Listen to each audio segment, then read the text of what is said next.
Okay, so back to the scene. I recorded the next one of these like the day after I recorded the first one 3 weeks ago, but I don't know. It wasn't particularly good. So I'm trying to redo it a little bit because this is the one where I wanted to talk about lighting, and that's you guys aren't gonna like this because one of the most common things I'm asked is like, all right, how do you do the photoreal lighting? And um, it's usually that. This can be my whole lighting setup. Just one sun lamp and kind of like just an ambient ambient light temperature coming in. And that's because it's not really about lighting. It's about composition. So like this scene right here. I've got this orange light up here because I was going to put a big indicator up there. But here, if we get rid of that, literally all of the lighting for this is just a kind of a vaguely bluish gray ambient light and this sun up here. But what the sun lamp does is it divides everything up into really nice, positive, negative space. Like everything that's in the sunlight is going to be, have a glowing edge around it that kind of helps define it and show where the sun is. In fact, here, let's see if we like. We have this sphere right here, and it's in front of this dark area in the back, and so it kind of shows up, and then there's this bright area, and so you can use the sun lamp to kind of divide things up into a good composition. Because ideally, what lighting's doing is it's conveying information about the space and also evoking some sort of vibe. Most of what you're trying to do with lighting from a technical perspective is establish depth, because if something's to the left or right, you can obviously see it here, and so it's like, oh, it's on the left. But if something's far away, you got to use other tricks to establish that. And so there's a lot of lighting in this. We've got the ambient light up, but it still isn't really telling us any information because the lighting is totally even from every direction. What I love, though, is even as you're sitting here looking at this, your brain is trying to make sense of this. You probably have an idea of what this scene is already with so little information. And so if we add in like a sun lamp, or here, let's add a point light really quick. What's cool about a point light is, like, let's say we put it, very close to the camera, and then, the closer something is to the camera, it's the brighter it is. And that's kind of a built-in depth map.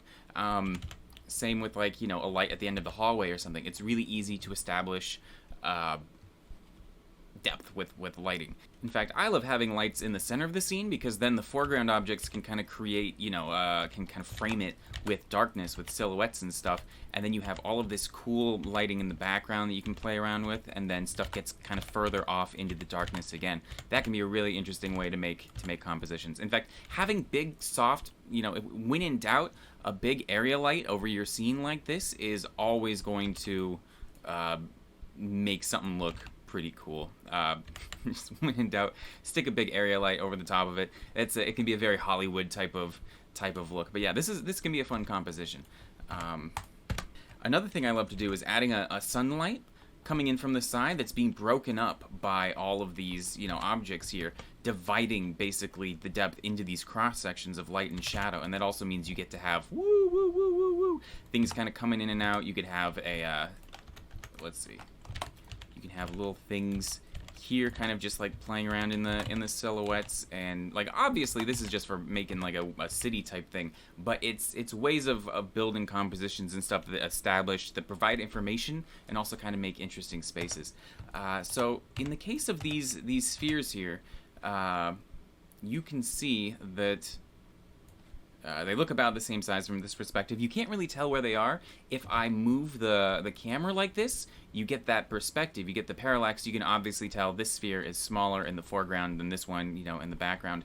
But what if you wanted to establish that you only get one perspective when you're working in film, which, okay, I'm jumping all over the place, but moving a camera, if you're doing animations, is actually a very valid way of being able to establish perspective.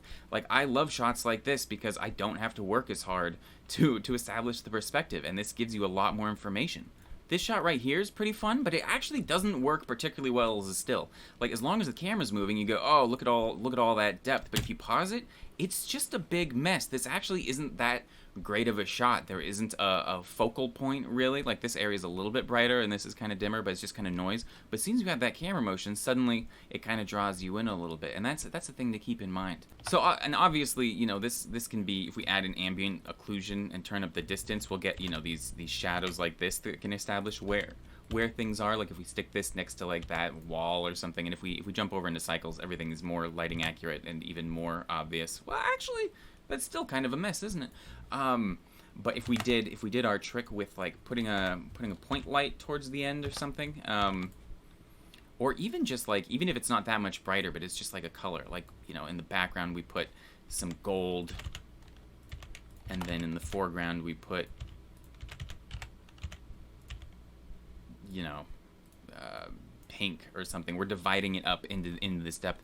Ideally, if you completely desaturate an image, it'll still read. I mean, it's just a random rule of thumb I kind of use. It's a good way to make sure your composition's actually solid, and it's nicer for colorblind people, who are more common than you might think. But one of the ways I really like to do this is through haze. So let's stick some haze in here. You can do a volume scatter thing. A lot of times I'll just slap an emission material into the volume, which I will show you right now. Boo! And then the shader editor, just gonna create an emission shader, stick that in there, and turn down the strength. And now, because, you know, it's the built-in depth map. The closer things are, the darker the black level gets to be.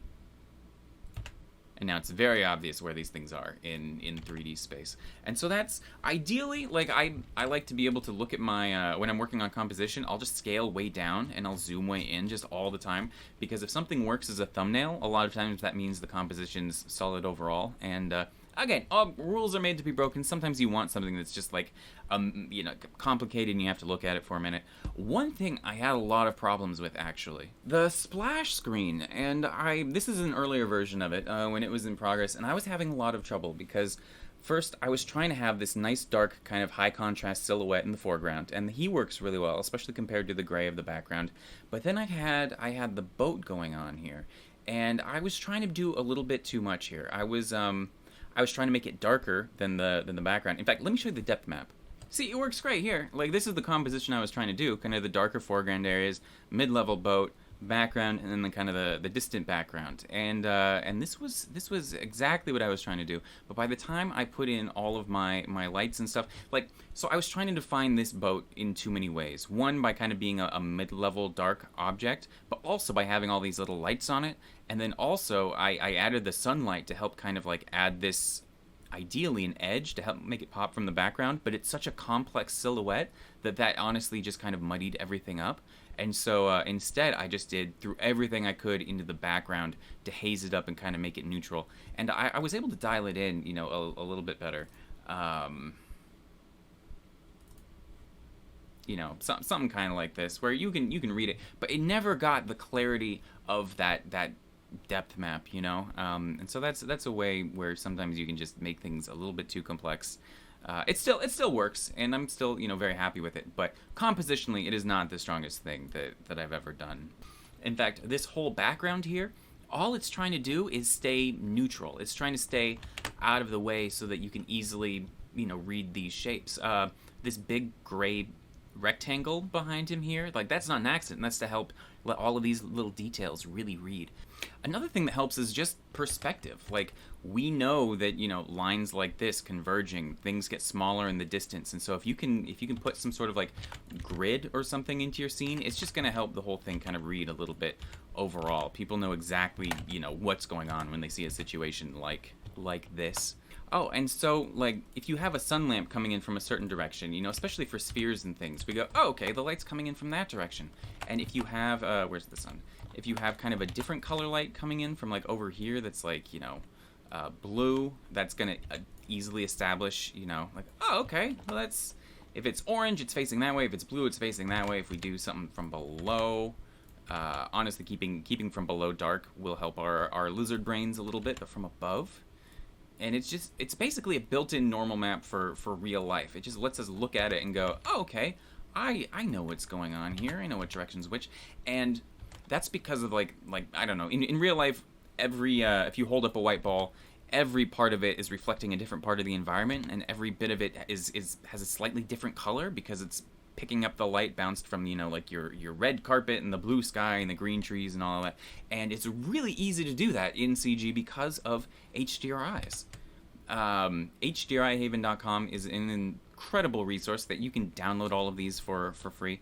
And you can see right here, like, you can just get this really great realistic lighting and just dump it into your scene. So let's do this one. Gonna do 2 key. Thank you, Greg. Thank you, Greg Zoll. I think all of this is his whole website. He's amazing. All right, so deleting these lights. Environment. Let's make a new one. Make the surface. No, the color. An environment texture. Go into our HDRIs, and I'm gonna open up that one. And this is fine, I guess, in Eevee, and you can tweak it, you know, so it's good. But look at this. That's all just from the HDRI, and that's giving us nice complex lighting. And yeah, it's HDRIs are the easiest way to get a really quick realistic lighting. Just it's drag and drop. It's so good. So with all that in mind, let's start doing a thing. I'm just gonna see if I can kind of mock up, you know, start blocking stuff in. I love it having things kind of being crooked or slanted or whatever, just because it means you have to kind of justify it. I want to add some. Well, let's add a back wall.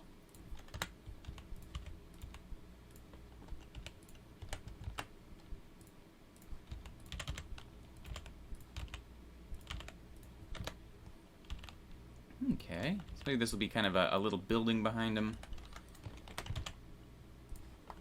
Sloped roof.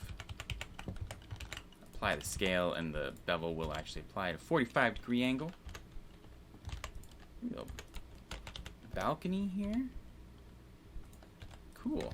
I like using these people to kind of like help make sure that all of my heights and proportions of the environment are right. So like right here, I think is about hip height. So if he goes in there, I can add some railings and stuff. Go down to his feet. We're never even gonna see this, really. At least I don't think so.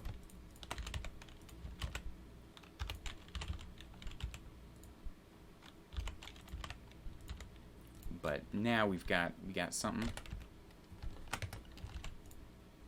Oh, because I beveled it. I can no longer add edge loops. So maybe I'll just do it with a Boolean.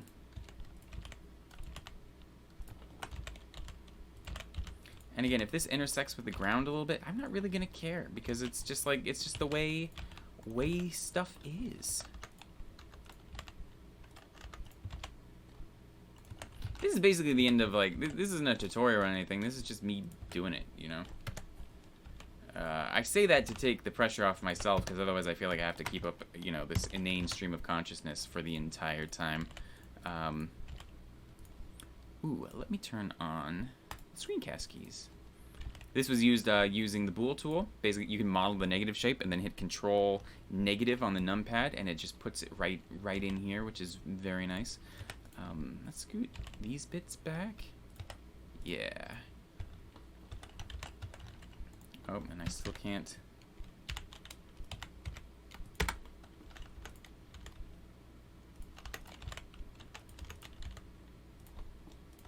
I don't even think we'd be able to see in here, but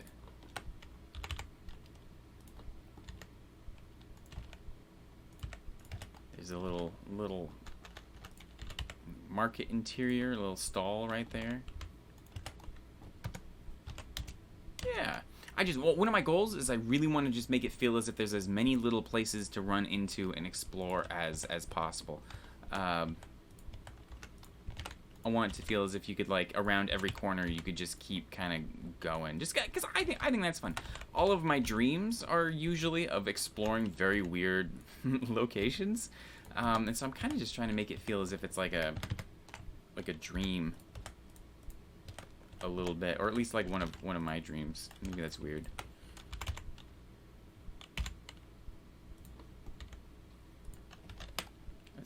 tall.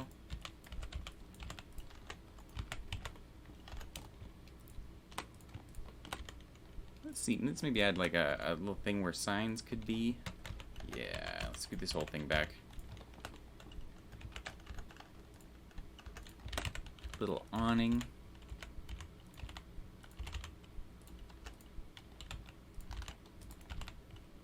Woo, I like beveling to kind of smooth stuff out. Yeah, smooth. Cool.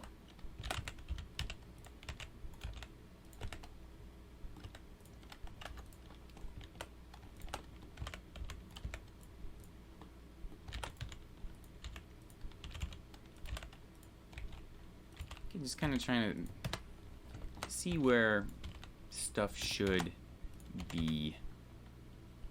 This is my favorite part because it's like, again, you're just playing with shapes. Anything you put somewhere, you know, you can figure out how to justify later. But this is the part where it's like, it helps honestly to have a little bit of randomness in there. So if you're going kind of quick, to give yourself something you have to justify later, because that's where the design comes in. The design comes out of, you know, necessity. That's where a lot of things in Hollywood movies, I think, look a little bit overly designed these days, because they have the concept artist design a thing and then it's CG, so they get to just build it, which means, I mean, even if you're building a miniature, usually you're limited by the number, you know, by the actual real life practical greebles and like bits that you have if you're making something, or you know, the method of production or whatever. Whereas if you're doing CG, it really is kind of like just as easy to do anything as anything else, and so you can just make the concept art perfectly, which means there's no introduction of limitations anywhere, which I think limitations are one of the things that make the creativity happen. I'm just trying to. Steps are actually fairly standardized, and you know when you're not, when you're walking on a non-standardized step, because you fall over and break your face open. So I am doing some very non-standardized steps because none of these are the same height. But let's see. All I want to do is get it out of the camera's view.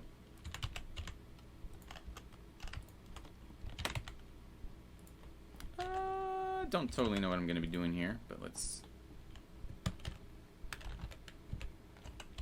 see what happens if we just extrude it.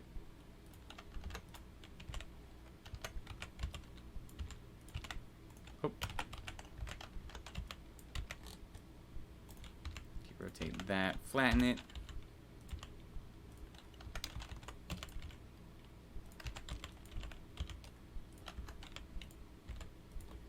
Is that, yeah.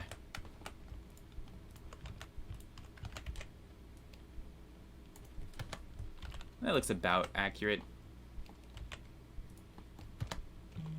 Railing height.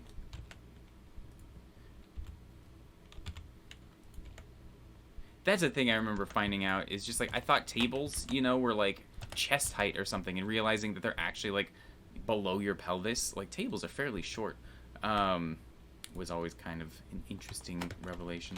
Let's see, should maybe these stairs go down and there's like this walkway keeps going like that?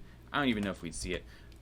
This shot actually might be a little bit tight, so maybe we open it up. We can always play with that later, but that means we can get to have this piece going out like this, and maybe we just continue these stairs here. Oh! Cool. And I'm going to stick in an Irradiance volume.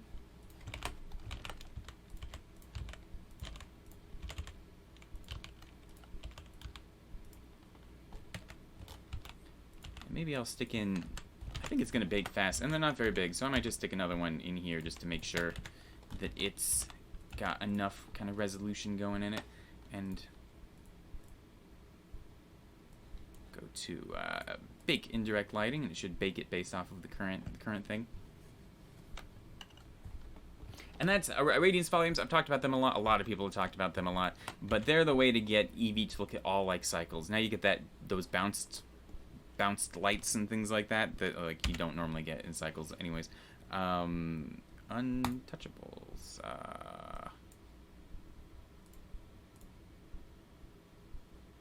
There. Turn off. Now we can't touch them. I might want the sun back.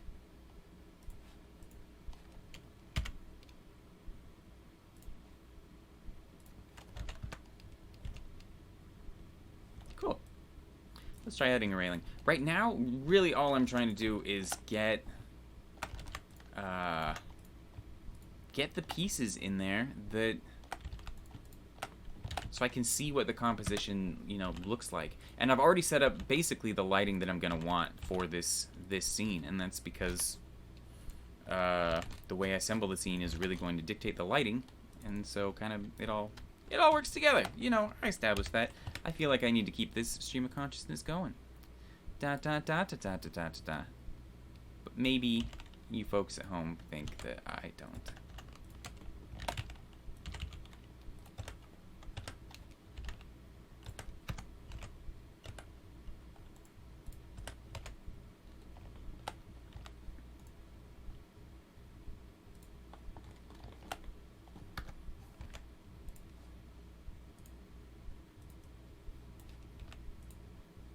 Alright, so the light on him seems maybe slightly warmer than we have right here.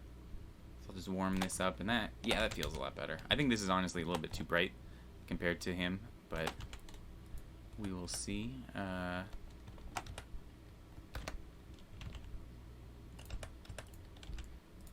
do want to add some sort of thing over him here. I don't want it to block into the path right here, but I want it to be kind of present for helping kind of block in the scene. So maybe I'll just kind of have it over the table, like this.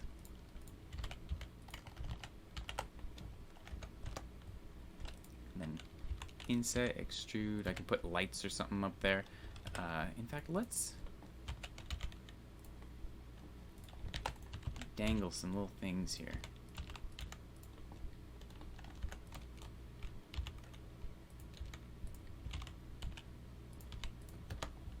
Not tassels, but we'll figure something out. Kind of just some little stuff to make this area interesting. Because I want this to be kind of like a dark area, you know, kind of up above. And so he's kind of in this pocket of light, and then there's some dark stuff here separating it from the background, which I think we'll kind of get to. Let's put a little kind of kitchenette type thing back here, maybe.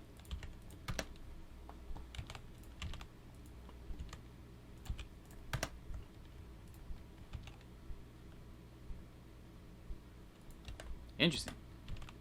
Why is it? Oh, because there's a floor. There we go. Gonna just click big indirect lighting again. See what that does. Should be darker here now that there's a big wall. And I want that wall because I want to, wait a second, why isn't the camera moving? Because we're not in the camera view. Yeah, now he really pops. Cool. So this wall is very dark, and I actually wanted it to be kind of brighter. Like, I like that it makes them pop, but I wanted to put like a mural type thing there, and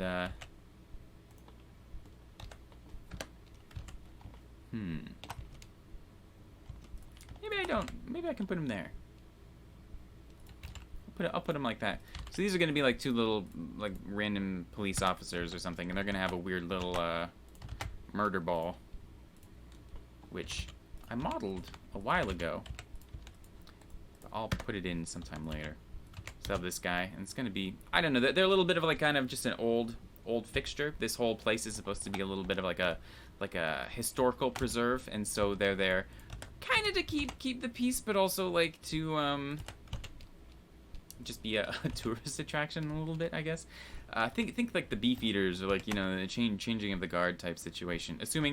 I always assume those guys were basically just there as a traditional tourist type situation, not actually to, like, I don't know what they do.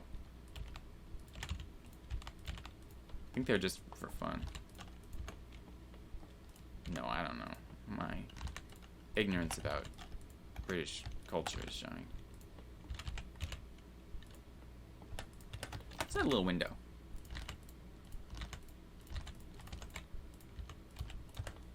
let's light in there, and then we could have like maybe a shelf here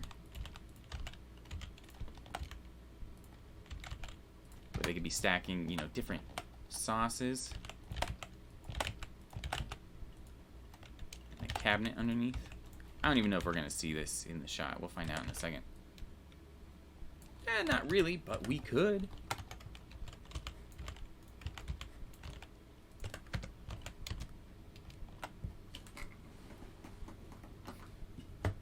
Cool. Okay. So ideally we get this light still a little bit brighter. Did they clamp indirect brightness for Eevee? I don't think they do. Which is good. But yeah, I want this brighter. I thought this would do it. That's actually why I added it. Well, we don't see this area, so let's just make this wall very big and turn on, was it the Untouchables? Oh, and we don't have a lot of points here for the Irradiance volume. So each one of these dots is taking a sample, and right now most of these samples are in the wall, which means it thinks everything but here is very dark. And so we can easily fix that, but let's just blast all these up to like 7 and see what happens. It'll take us a little bit longer to process. Maybe not so many tall. Yeah, maybe even one less. But that means we should get some light back here, I am guessing. There we go. It's working a lot better already. And let's see. Yeah, we've got all these little guys checked.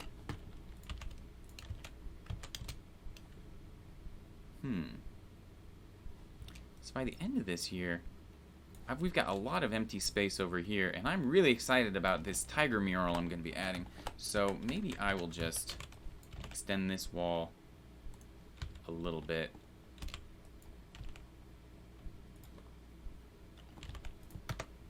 How's that? I want my little balcony though. Yeah.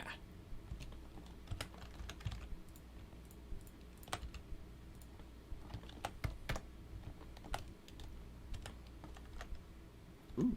Oh, the wrong button.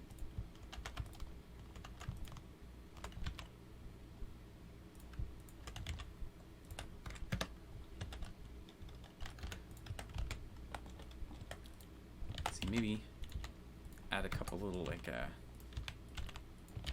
air conditioners or something.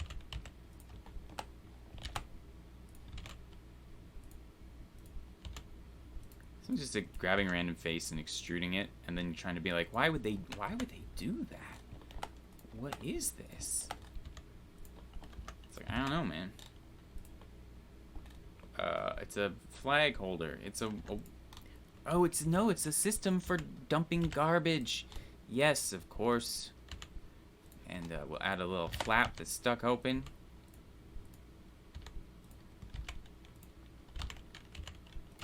That's a little garbage bin. Yeah. We can't even see that. Oh, we can see it. That's great. Maybe we'll add a little flower box too. Just, I don't know. On one hand, I'm always like, ooh, what would people do if they actually lived here? But on the other hand, my only answer is probably set up flower boxes. So, I don't know if we should be listening to my thoughts.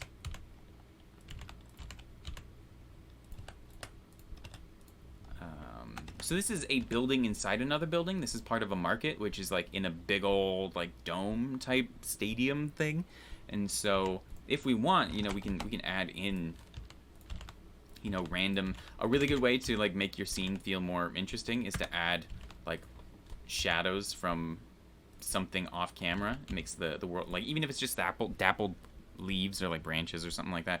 In this case, we actually can see very, very little of the direct sunlight. We can see it on them, and we can see it a little bit on the orb, but in general, we're just seeing the bounce, and that's actually kind of cool. I'm gonna jump into cycles really quick just to make sure that we're actually looking at. Yeah, that's about what I wanted to be looking at. In here is very bright, and I was kind of hoping it would be a little bit dark, but we can always do that by, let's see, I don't think we ever actually even see this part. So if I create a new material just called dark bits and make it dark and assign it to those faces, now ideally, it doesn't really do much, does it? Well, that's okay. Let's start adding a texture. So this is one of the intimidating bits where you're just looking at all of this white space here, and you go, ooh, we've got a lot of stuff to do, and we do, but we can fill it in really quick. So let's see. I'm gonna join together some of these different pieces. Yeah, that one, and that one, and that one, and that one. I'm gonna join them. I'm gonna make a new material. Actually, I'm just gonna delete all these. Delete all of them. Unable to do the material slot. Okay, I'm just cleaning up. I'm gonna call this brick. Cool. Now everything has brick. We can make it any color we want. Blue? Ooh. That's kind of cool, actually. Sometimes you just gotta see what it would look like if it were orange. No, I'm trying to. What is this? This is Cornelius. What's his name? Isn't it? He does that very cool astronaut phone booth stuff. We're gonna do our own thing. Textures. There. Let's use this yellow brick. And right now, it's kind of tried to create its own UV map. Here, let me go back into Eevee. But it's you know, if you have a thing, if you create a cube, it kind of creates auto UVs. But if you extrude, then it stretches and all that. So we're gonna just reset all of that by selecting everything in it.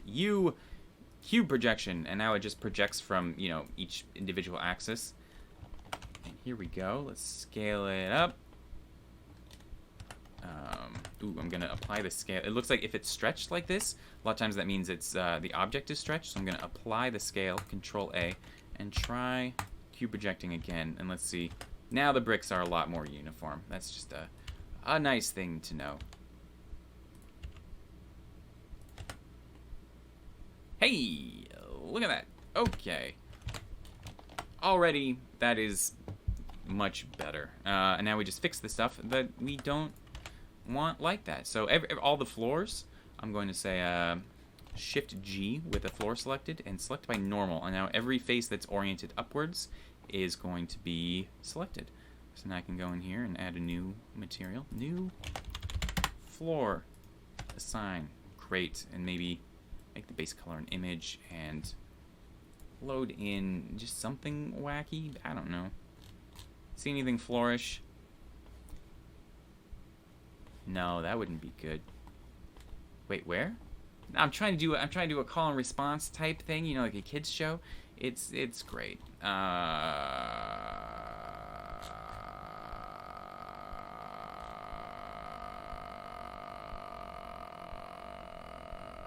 Do you remember the time when I just made that sound for a long time and it was annoying? Me neither. Ooh, there's some checker floors. All right, we're keeping the checker floors until something better comes along. Okay. Let's tweak this material a little bit. Let's also bevel this corner just to make life fun. We got our material open. We're going to go into the brick, and I'm gonna mix in another color here. A shader, mix shader. Gonna go into material preview, so it'll stop updating. Nope, it always updates. You see how kind of chung chung chung chung. It does that because I have the screen capture on, which is just kind of wacky. I think this is the best way to do it. Duplicate this, put this in over the top. I put it under, but that is over the top, and that's because as opposed to like Photoshop, where it's as if you're seeing a cross section of a stack of like transparencies or something, you know, like you made a collage and you like, this is the top, this is the bottom. In Blender, it's more of a programming type thing where this is an order of operation, so it's saying first put down this one, and then put down this one, and that's a way you can kind of remember it. I think it's unintuitive, but nobody asked me, and maybe it's good they didn't. Merchant murals. Do you see murals? Ha! Oh, no. They were in alphabetical order. Who knew? So these were all done by my friend Susie Spooner, and she just gave me a ton of her murals, and she said, go nuts. And so I did, and why is everything pink?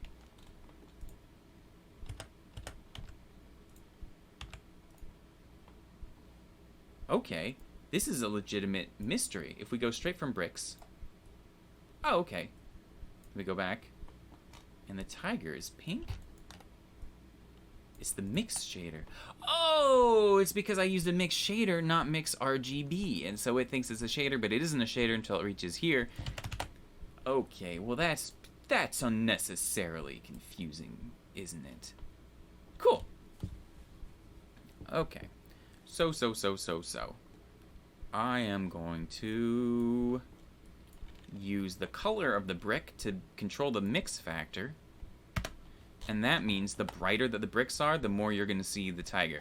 And we can tweak it with a color ramp. If it turns out it was backwards or anything like that, you know, you tweak it like this. And so now the painting will only appear in the brick cracks, which is maybe realistic, but I want to do something more like this, where we just get to keep our grime, I suppose. Put it a little bit into the cracks. And right now, we're unwrapped for the bricks, but I want to stick the mural wherever I want it. And so I'm going to add a new UV map so I can tweak. Boo! I've already done this, but it was no good, and so I'm kind of seeing old things that I did at times and trying to redo them. While we're here, I'm going to put input UV map, plug that into here, tell it to use the mural, and now we'll go into the UV editor. And mural, we're good. Select this face here. Yeah. You project from view. It looks a little stretched. I'm actually not sure why. Scale. You. Oh, it's because it's the wrong aspect ratio. Here, let's put in the tiger. You project from view. That didn't change anything. Well, we'll just eyeball it, because life is short.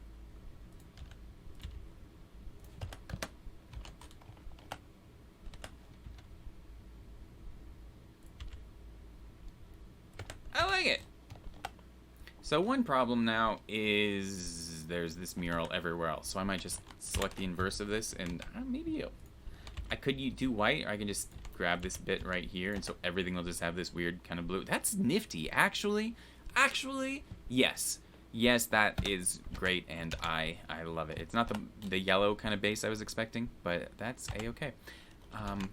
Let's add a bump map here. So I'm going to take these bricks, plug it into the normal, add a vector bump into the height, turn down the strength. Always err on the side of too little strength, just because the complications that can pop up if you have too much bump can be kind of intense. Or don't listen to me. Because maybe I'm paranoid. Maybe I fear bump maps, and bump maps are the secret to everything. That could actually be fairly true. Okay, I'm gonna crank up the bump maps. Yeah, and let's make them. See, I've got a little bit of roughness. I want to try dial in like a brick that has some sort of veneer over it. In fact, maybe I will duplicate this and just add our own new roughness map. I always like this one. Ooh, it looks a little bit wet, actually. Doesn't matter because we don't even get anything to reflect it anyways. Like if the sun were like that. Ooh, see, that's pretty cool. But it doesn't match, you know, this direction here. And that's okay. Not everything has to be, you know, maxed out all the time. That said, what if it were, can we add like a white cube that is somehow caught? I don't think it would work in Eevee, but it might work in, let's see. So if it's going from here to here to here, to reflect this big white cube. Caitlin's calling me. Hey, Caitlin. It's what? Well, I'm coming right away. Cool. I love you. Okay. So it's dinner time. So I'll be back. Okay, that was a good dinner. So let's see. What else do we want to do here? I don't really have a totally figured out plan of how much I'm trying to get through. I already did the lighting bit, but let's. Oh, that didn't do a thing. Oh, it did.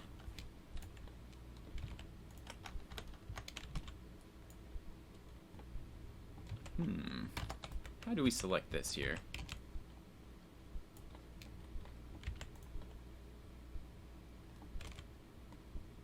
Maybe I shouldn't even try this. It's just gonna mess all the... that's clean enough, maybe.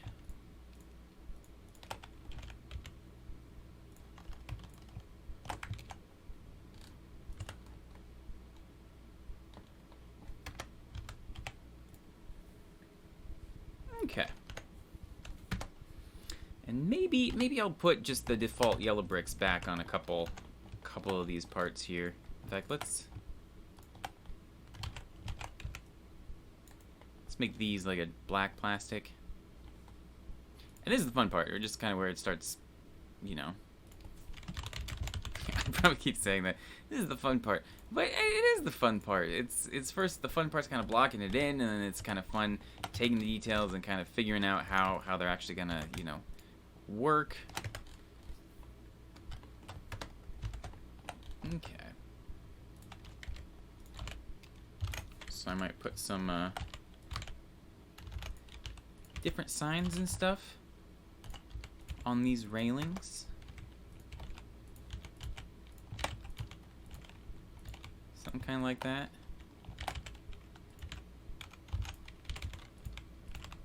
But at the same time, I don't really want to block behind it. I just kind of want to add a little bit more of a thing. Take some of these points and maybe turn on proportional editing. Yeah.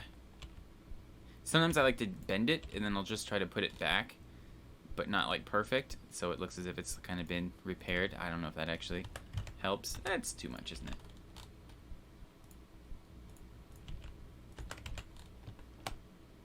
Whatever. Let's add another rail down there.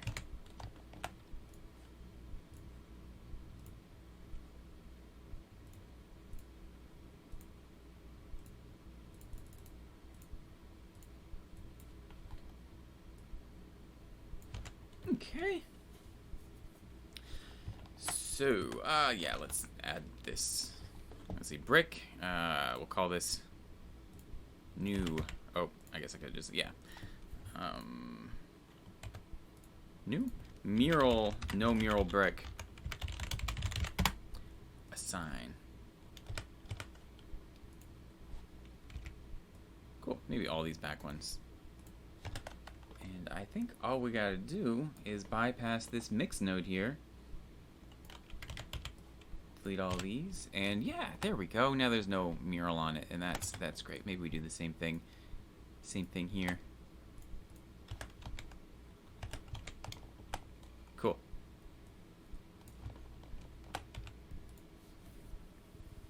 So ideally, this whole table right here is covered, you know, in all of these cool, rich, you know, piles of neat things. But I gotta find a good picture to do that, and maybe I'll make that the next video. I did find a picture that I'm gonna turn into a background kind of kitchenette deal right here. So let's see if we can do that right now. Where did I put it? Did I put that in merchant? Let me know if you see like a kitchen thing.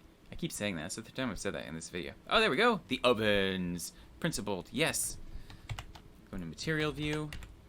Cool. So we got some ovens. And I'm going to hit C with the knife tool to make everything square. And I'm just going to go through and kind of try to block these in a little bit.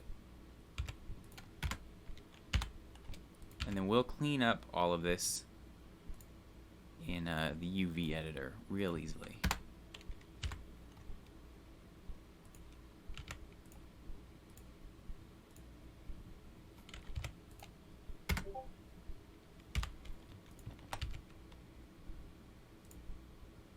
Boop, boop. Cool.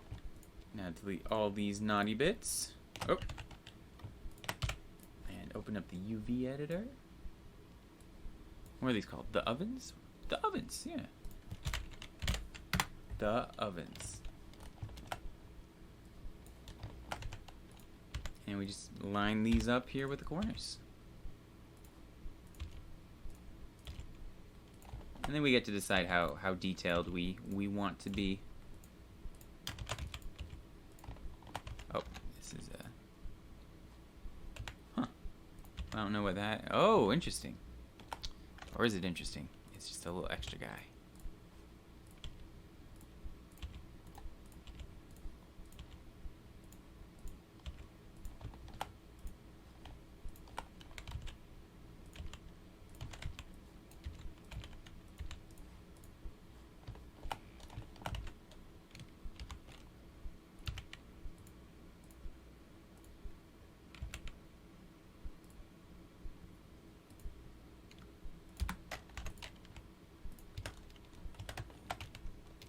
Okay.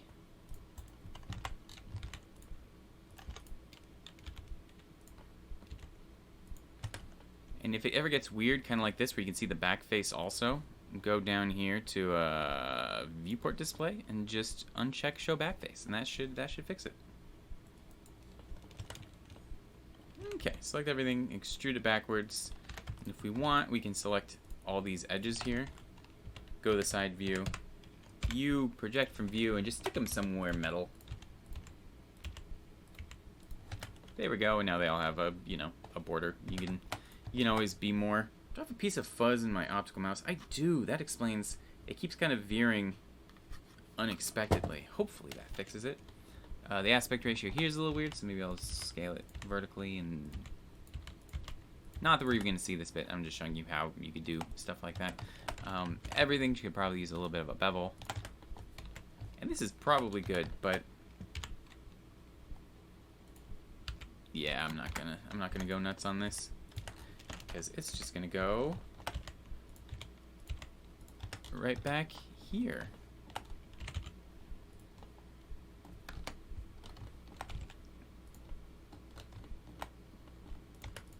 Maybe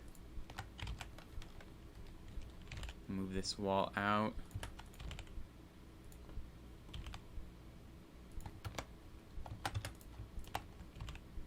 Cool. And maybe we'll put this one at a different angle.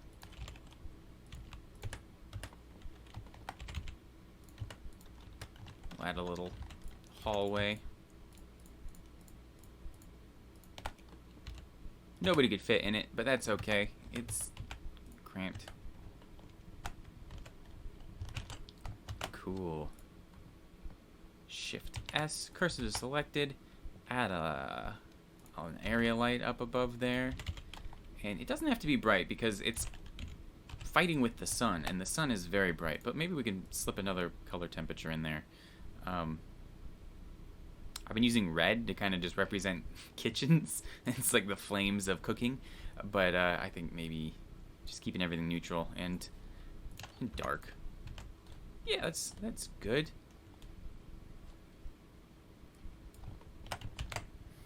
Okay, well then I'm going to do something maybe I shouldn't do just yet, but I'm going to bring in the food truck.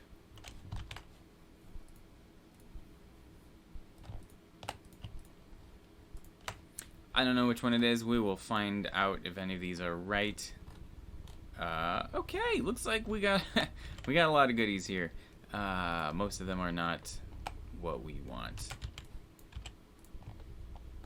Bunch of random windows. Ooh, I like this one. I'm just gonna sort the stuff I like. What is this? It's a random little thing. Lots of random little things. Ooh, a little string of lights. Yeah, taking that.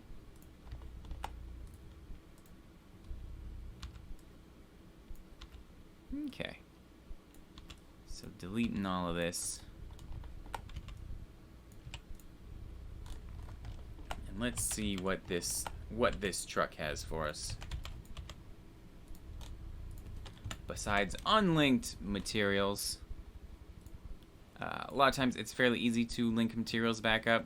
Sometimes, like in this case, this is a, and if you go File, External Data, Find Missing Files, and you can, I think you can honestly, we can just go to the root here and say, hey, find the missing files. But that means it can take forever. So I will see you in a couple minutes. And several minutes later, it's found all the images. It helps if you can, the closer you can get to the folder, or you can go to the actual folder, the faster it'll all go. Okay, so interesting. This isn't particularly well laid out, and I don't know why. Well, I guess that doesn't matter. Let's take it over there. I might still use it. I'm gonna use some of these components, 'cause I got them. I like this guy. Big old vent. Yeah, in fact, let's just... I mean, it's just one shot. I know that this probably feels like cheating because I've been doing everything so, you know, incrementally. But this is sometimes how you do it.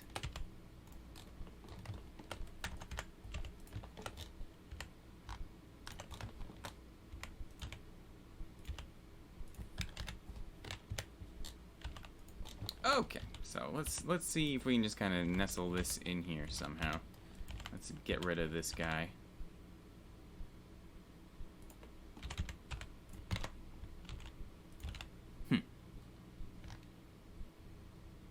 Maybe I actually use it like this.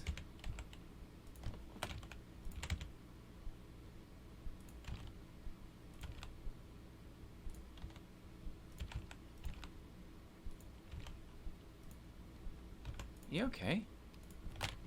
So I'll stick these guys over there.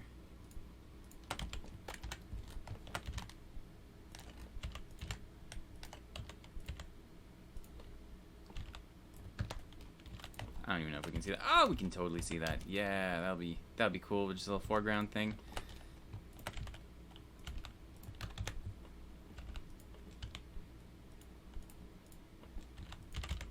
Have them just a little connected.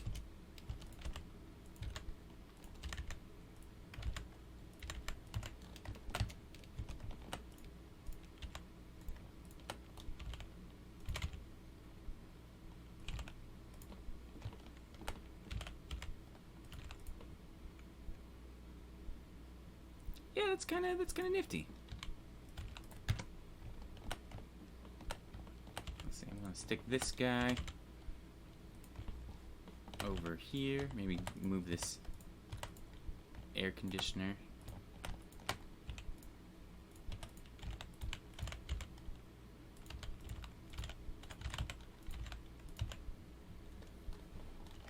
What else do we got? This guy is pretty cool. This guy actually, this looks like, I mean, I guess it's because it's specifically modeled to be a kitchen, but I think we can use it again, actually.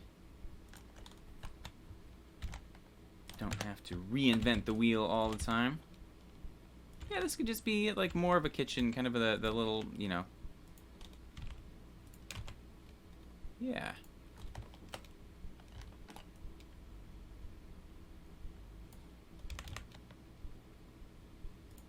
Maybe we start looking that way. Although now it's a slippery slope because I'm cheating the camera move just to show off all this CG environment, which, you know, is kind of the point of the scene. It's very much kind of a, hey, look over here, but like, imagine you're in this market, but it's also, you know, not the best way to work, I suppose. So let's see, I'll just kind of split the difference so it isn't as much of a crazy pan. Yeah.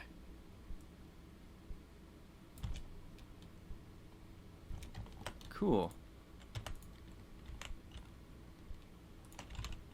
Clean up some of the residue from the kit bash.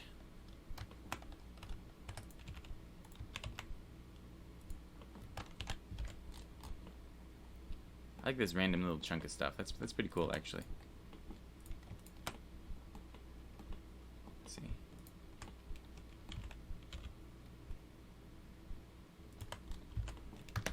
Okay. What else do we have? Don't need these.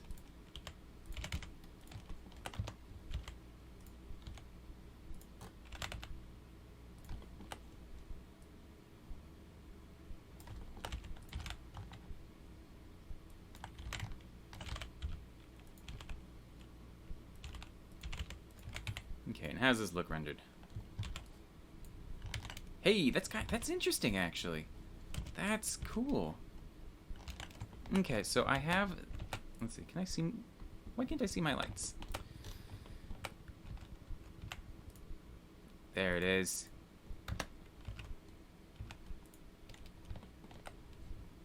Okay, so I have this kind of green light here. What if I put... Can I just find it? Yeah, something... Put my red light back in there. Is that too much? I kind of like it. It's just, it's a lot of different colors. Maybe I'll subdue it just a tiny bit.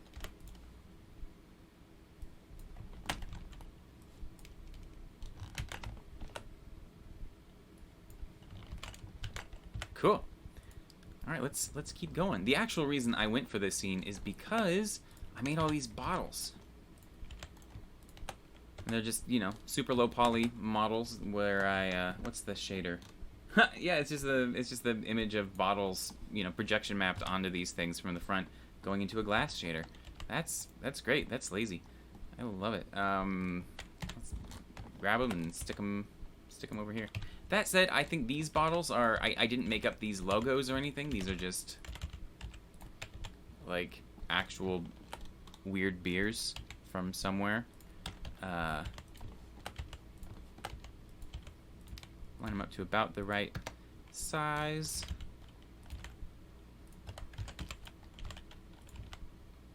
And hopefully, we can actually stick it in here with the real beer. Although, I guess this is the counter. Let's see, we'll have them back. Have them back here on this shelf.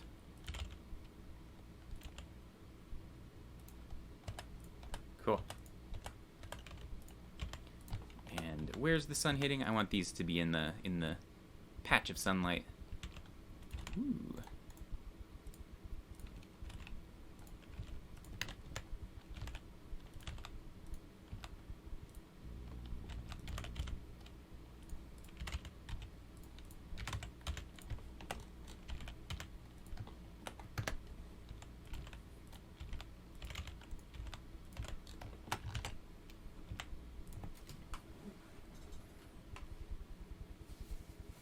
Hey, cool. Let's figure out, I guess the counter should probably match the real counter, shouldn't it? I can't really even tell because of the green spill and all that, like what's going on back there.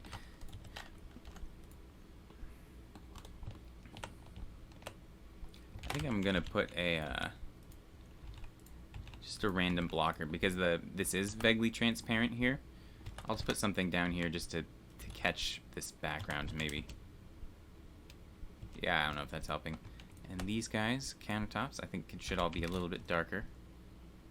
Or I could go with like a funky, you know, kind of chintzy Formica.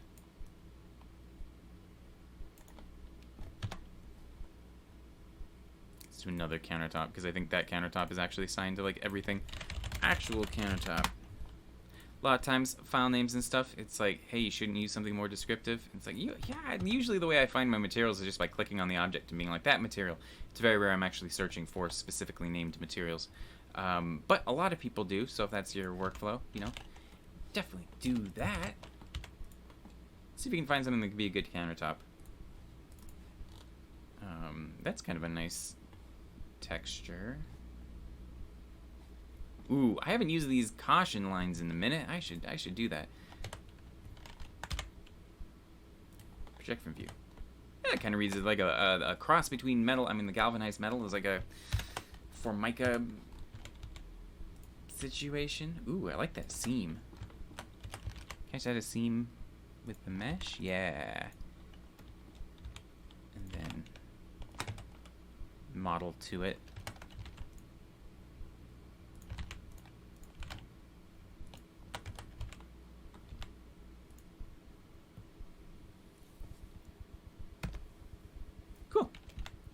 Can't even see it.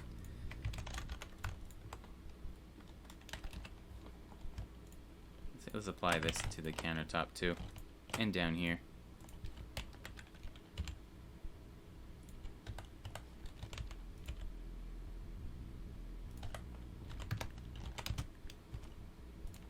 Oh, did these guys move? Do I have a keyframe?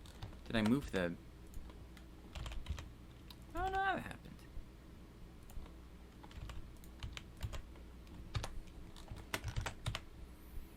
Okay, so I'm gonna jump over into Eevee, see how it looks like rendered, and I'm fading a little bit for the night. I think you can probably tell. So I might say that I'm good for now, but join me for the next episode when we try to kind of finalize this stuff. Yeah, this is turning out all right. I'm happy. Viewport too noisy. Doesn't do anything. Yeah, we'll add a bunch of weird stuff next time. All right, guys. Cool. Thanks a lot. I will talk to you soon.